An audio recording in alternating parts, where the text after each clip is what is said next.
L'honorable député d'Abitibi-Témiscamingue.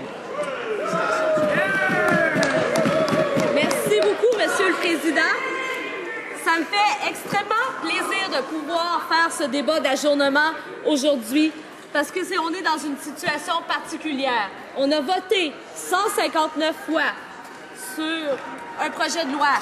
On a voté sur 871 amendements, 158 votes à cause des regroupements et pas un seul amendement a été retenu. Le gouvernement nous montre, dans une situation comme ça, qu'il est incapable d'admettre qu'il n'a pas la vérité infuse. Il se croit parfait. Il croit qu'on ne peut pas commettre une erreur, qu'on ne peut pas avoir oublié quelque chose. Et c'est vraiment un manque cruel de maturité. Moi, quand j'ai commencé à travailler comme infirmière, j'ai appris que je n'étais pas parfaite, que ça se pouvait que je commette des erreurs et que la pire chose quand on commet une erreur, c'est de continuer à s'entêter dans ces erreurs. Maintenant, on se retrouve en avant du dossier des F-35. La même chose, le gouvernement s'est entêté dans son erreur, a été incapable d'admettre à plusieurs étapes du processus qu'il devrait peut-être tenir compte de ce que l'opposition disait, que peut-être que nos arguments avaient du sens. Mais non, ils ont continué à s'entêter. On se trouve maintenant dans un brouhaha incroyable. On a beaucoup de questions qui manquent au niveau des achats militaires. Et quand, en plus, on pose des questions maintenant avec le secrétariat des F-35 et qu'on obtient comme réponse de la part de la ministre des Travaux publics qu'aucun argent n'a été dépensé jusqu'à maintenant, j'aimerais quand même lui spécifier que toute la mauvaise gestion du programme des F-35 a coûté de l'argent. Il y a des gens qui ont travaillé sur ce dossier-là et ça a coûté de l'argent. C'est sûr que c'est pas un montant aussi gros que le coût d'un F-35, mais je peux vous assurer qu'il y a beaucoup de Canadiens qui seraient prêts à avoir l'argent qui a été utilisé pour cette mauvaise gestion dans leur compte pour les aider à boucler les fins de mois.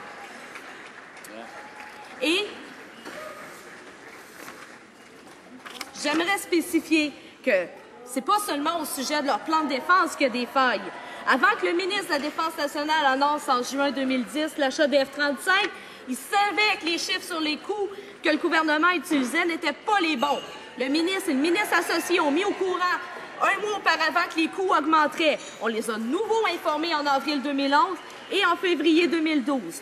Pourtant, avant que le vérificateur général ne les oblige de prendre un minimum de responsabilité, personne n'a cru bon d'en avertir le public ou même de remettre en doute le projet.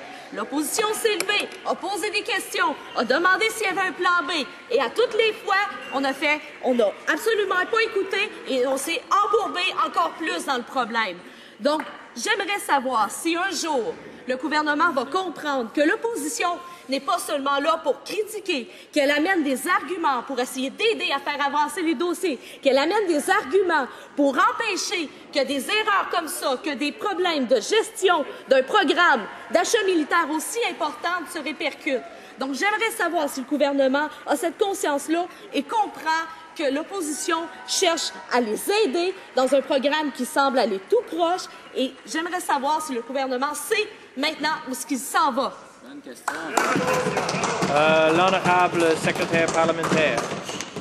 Merci, Monsieur le Président. Et vraiment un grand privilège d'être avec vous et avec mon honorable collègue lors de cette soirée historique pour parler d'une priorité importante de ce gouvernement. Mais on n'est pas d'accord. Encore une fois, que notre programme pour remplacer les CF-18 qui ont très bien servi l'aviation royale canadienne, qui ont très bien servi le Canada, est un programme qui est erroné, qui est en erreur. Tout comme on ne fait pas d'excuses pour tout l'effort qu'on a mis pour mettre de l'avant le budget de grande envergure qu'on vient de passer après un débat, une nuit blanche de débat à l'insistance de l'opposition.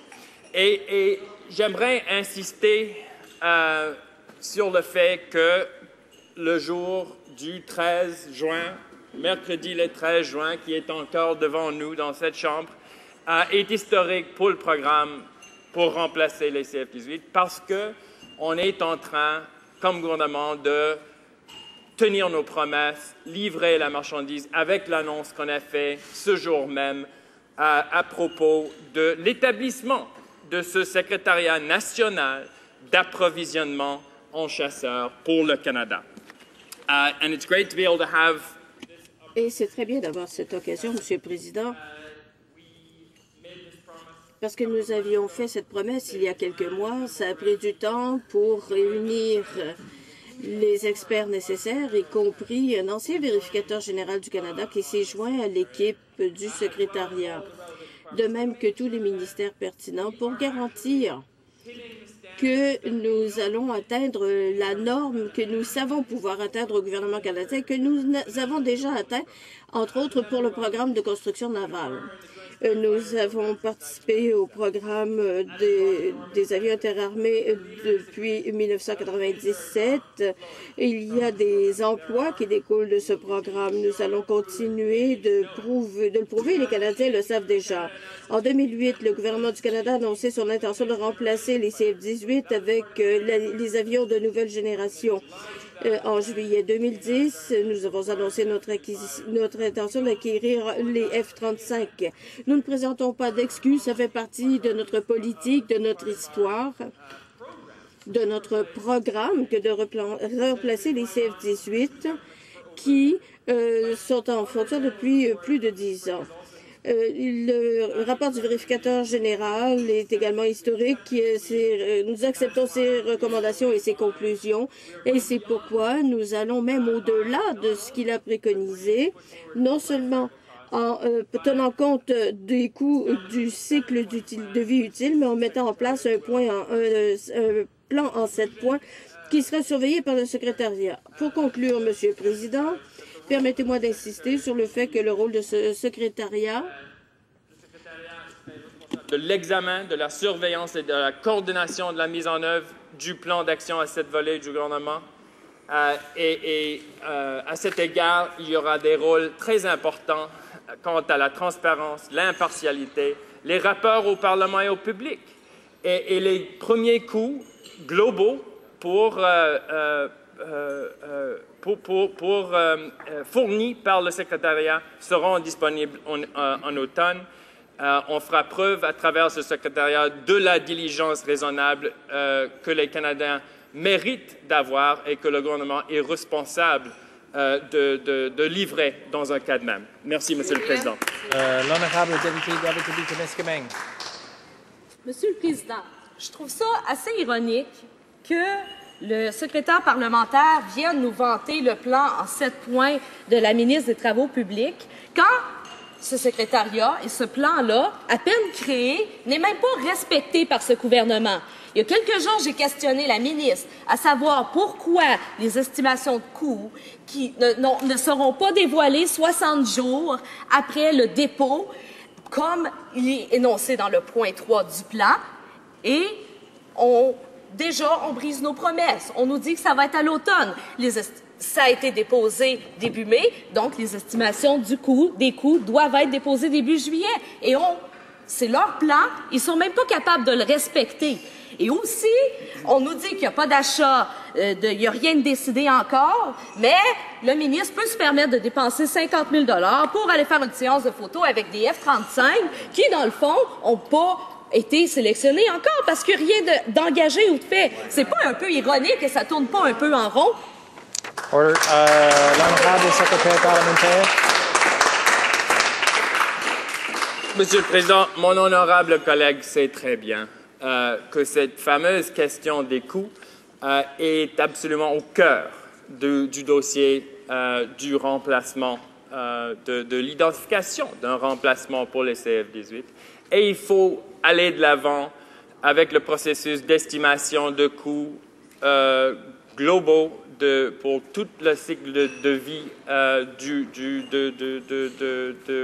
de l'appareil qui va remplacer les CF-18 avec beaucoup de prudence et avec beaucoup de rigueur. Et c'est pour ça qu'on n'est pas capable de le faire ce printemps parce qu'on a promis à vous, en cette Chambre, à la population canadienne, de vérifier de façon indépendante les coûts. On ne peut pas le faire d'une semaine à l'autre. Ça va prendre quelques mois. Ce sont les avis et les conseils de nos fonctionnaires qui nous mènent à dire qu'il y aura une meilleure réponse en automne. Et j'aurai beaucoup de plaisir à